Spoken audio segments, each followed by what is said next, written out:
Hey everybody, I'm Mike Hardiman from the Building Committee of First Parish Church here in Beverly, Massachusetts, and welcome back to the third edition of this old church.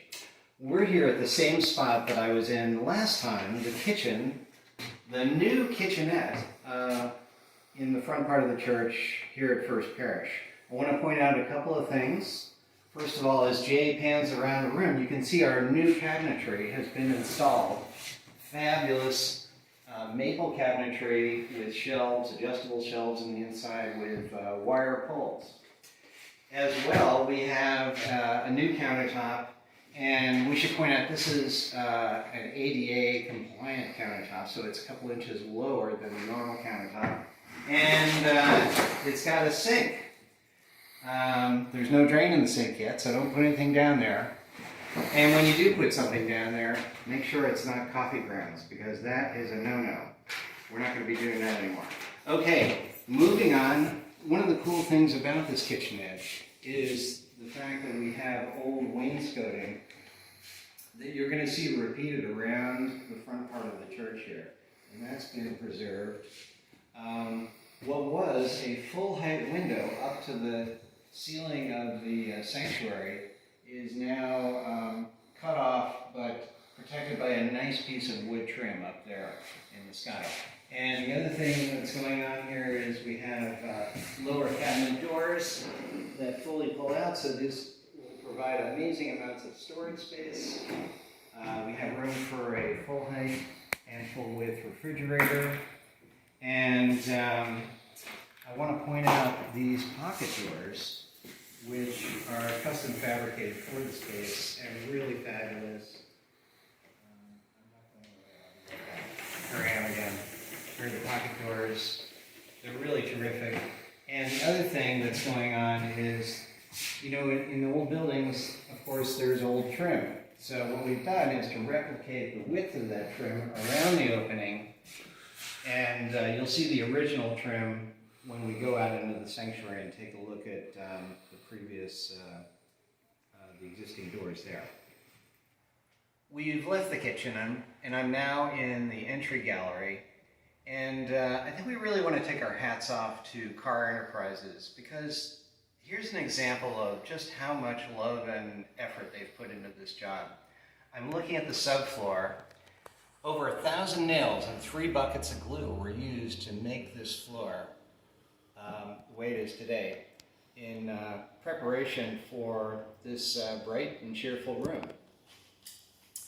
I want to take you out and show you now a different kind of a floor. I've brought you out here to the front of the church to take a look at the deck that is really forming the front porch of the church. The existing decking has been stripped away, and what you're looking at is the old framing that will remain. On one side, supported by the locally quarried granite blocks that were quarried probably here on the North Shore, and on the other side, by essentially tree trunks. The other thing I want to point out is this existing 25-foot tall, 4-foot diameter column, which any reasonable person would think, hey, this supports the front of the church. Well, in fact, it's really just decorative. And it's supported underneath by more tree trunks and some scraps of old lumber.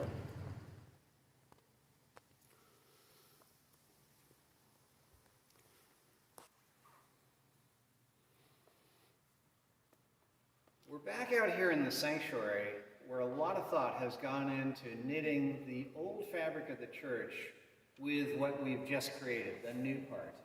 And this is a great example of that. Here's the existing chair rail coming along, meeting up with a new chair rail that's been fabricated that takes you all the way around to the other side of the sanctuary. The other thing that's going on is there is a new picture rail.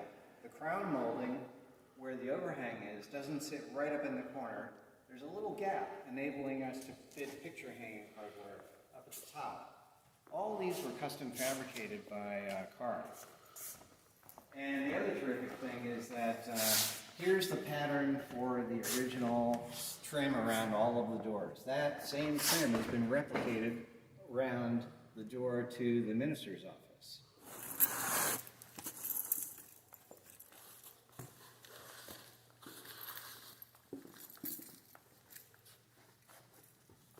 I've brought you up here to show you one of my favorite parts of the project.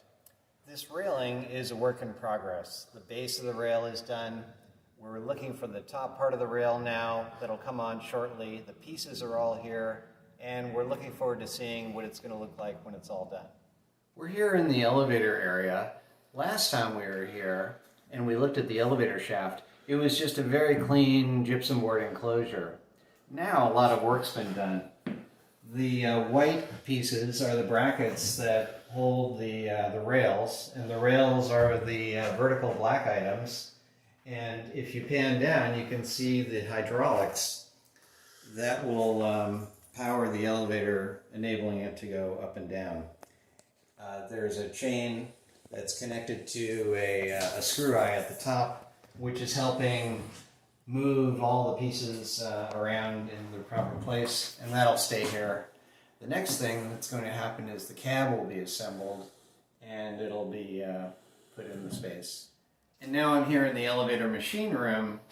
Behind me is the sleeve for what will be the air conditioning unit. It's the only room in the building except for the minister's office that will be air conditioned, keep the equipment cool.